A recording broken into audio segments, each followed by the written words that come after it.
About 2 years ago, I moved to New York City, to the only place in New York I could actually afford. I moved to Harlem. Not like Disneyland Harlem at 116th, I live at 137th and Malcolm X, which is precisely what it sounds like. Bit of a far cry from New Albany. It is the hood. People are like, is that scary living in the hood? No. It's just silly. It's a silly place to live. Like, I used to do my grocery shopping here at the Trader Joe's over here, or that Whole Foods. Not a lot of Whole Foods on Malcolm X Boulevard, you guys. So now I'm doing all my grocery shopping at my new favorite store. Maybe some of you guys have heard of it or been to some of their branches in East Columbus or the Hilltop. It's called the Hilltop. Beer, Wine, Cigarettes, Lotto, ATM Carryout.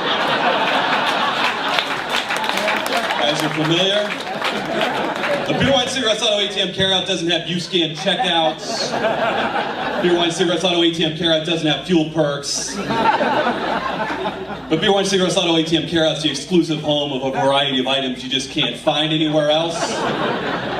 Items like The Princess Bride on VHS, or a box of Velveeta shells and cheese with a promotional offer to win a Sega Dreamcast. Like, you know how you're in Whole Foods and you're like, oh, this is where they keep the milk, that's cool. Where do they keep the milk that expires today? Beer, Wine, Cigarettes, Lotto, ATM Carryout's got you. That is in stock. I'm not here to trash Harlem, you guys, because I'm from here, okay? We don't have a lot of room to talk, let's be honest, Columbus. We get down with Walmart, right? Not a lot of room. Have you guys been on peoplewalmart.com? Yes, right? That's how I check on you guys, to see how you're doing. That's a good way to get up in the morning, right? Check, like, log in to see a picture of some 400-pound woman with a buzz cut, smoking a menthol in sporting goods, breastfeeding an 11-year-old. Like, I'm not that. Today's gonna be all right, I think. I like my odds. What I don't like, though, is people pretend like Walmart's the reason those people exist. As if before Walmart, we all just lived in a Norman Rockwell painting or some shit. Baloney, okay? Am I the only one that remembers where we used to shop before Walmart got huge? Goddamn Kmart!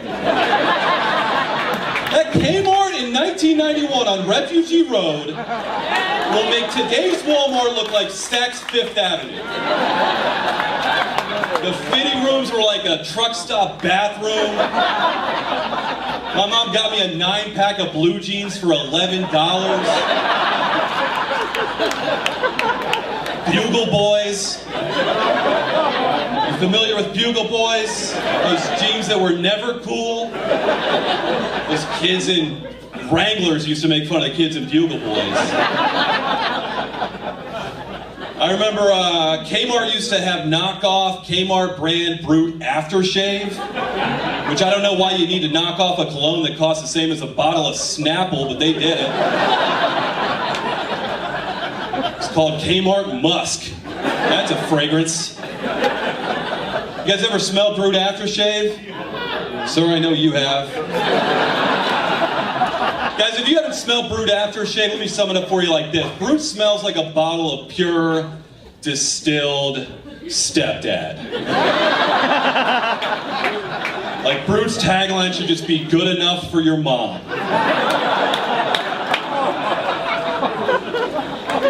You know how Old Spice, they've got that really ripped black guy, he's all sexy, he's riding a horse? Brute's spokesman should just be the guy that shows up to high school volleyball games, but doesn't have a daughter that plays high school volleyball. I think the way they made Kmart Musk is they just rounded up a bunch of gentlemen named Mitch, and they locked them in a bowling alley and just gave them all a carton of Pall Mall cigarettes and a bottle of scotch. Let them bowl all night till they got a nice mustache sweat. They just harvested them. They milked the Mitch mustache sweat into the carburetor of a 1978 Ford F-150. And then it was bottled and it was sent out to Kmart, and you got one free with a medium Little Caesars pepperoni and a slush puppy. I don't know if you guys have seen this. The new thing in New York is these speakeasy bars. Have you guys got one in Columbus yet? You will. You guys know what a speakeasy is, though, right? They're trying to recreate the experience of drinking during Prohibition. I went into one, though, and they take themselves way too seriously. I was wearing a Yankee cap at the time, and the bartender came over to me. He's like, "Sir, could you remove the cap, please? We're trying to keep it a little more 1930s in here." Like, this is the same cap the Yankees have worn since 1909. Maybe pretend I'm a ball player in this little fable that you've got going on. I don't know. Also, you took my order on an iPad. Charging $20 for a whiskey, I feel like that seems a little steep for the 30s. It's like a month's rent. Hey, are you guys just serving drinks to black people? What, are we gonna pretend like that wasn't a perfect fucking joke, you guys?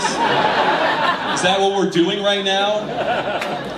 Everybody looked at the birthday texter over here to see if she thought it was okay. She was smiling, and you wanted some permission to laugh at that, you fucking pussies. That was the rule of threes, misdirection, historically accurate.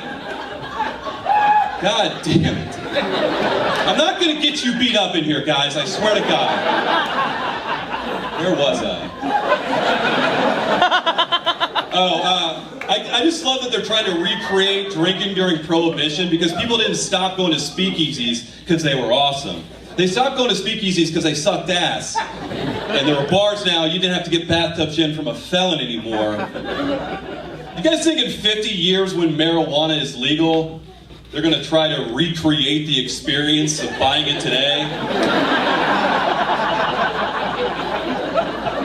It's like, oh, you're tired of clean dispensaries with knowledgeable sales staff? Well, come on up to Blake's Apartments.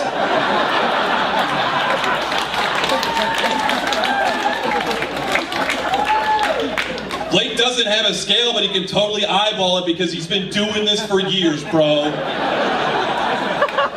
Fuck you, Blake. I can't wait till I can get weed, beer, wine, cigarettes out of ATM carryout.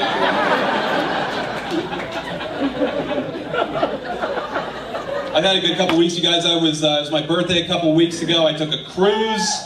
Don't get too excited. It was just a Carnival cruise. You guys cruised on Carnival before? Yeah. That's a fun trip, right? I don't know if you guys know, you can get a Carnival cruise online for less than $200, which sounds great until you get there and you realize your vacation is that you're locked on a boat with 1,000 people who think that cruises should cost $200. Like, I shouldn't be able to afford a cruise. Cruises are for people that don't smuggle in Bacardi with green food coloring in an old bottle of Listerine, which is what I did. I was still the classiest guy on that vessel. When you charge $200 for a cruise, it's just like taking your vacation on a floating Golden Corral. All the food is buffet style. I swear they had a ranch dressing waterfall aboard. I saw a guy, he had a plate, he had lasagna, he had some mott sticks, he had his chicken tendies. And instead of using a spoon, he just dunked the whole thing into the ranch dressing waterfall. That's how he dined on the Carnival cruise. You guys do this. When's the last time you guys were on a cruise in the middle of the ocean and saw yourself a stray cat? That was exotic. Just run around the deck, you know. You might be like, oh, James, this was somebody's pet they brought aboard. Not this fucking cat. This cat had no ears. It was half bald. When we got to Mexico, I saw it eating a seagull alive. Okay, this was nobody's cat. This was a surly pirate cat whose life belonged to the sea. I saw a woman shaving in the wave pool, which was luxurious. She was like early 50s, way too tan. She had the tit tattoos up here. As you see, she had the very sensual, the Pittsburgh Steelers logo. Nothing says it's a woman who spits in public like a breast tattoo of the Pittsburgh Steelers logo. And then she had the gold standard of white trash tit tattoos. She had the Tweety bird kind of melting into some beef jerky looking cleavage. You guys know that one, right? Tweety's looking at you with those dead eyes like, dude, in 3 decades on this chest, I have seen some shit.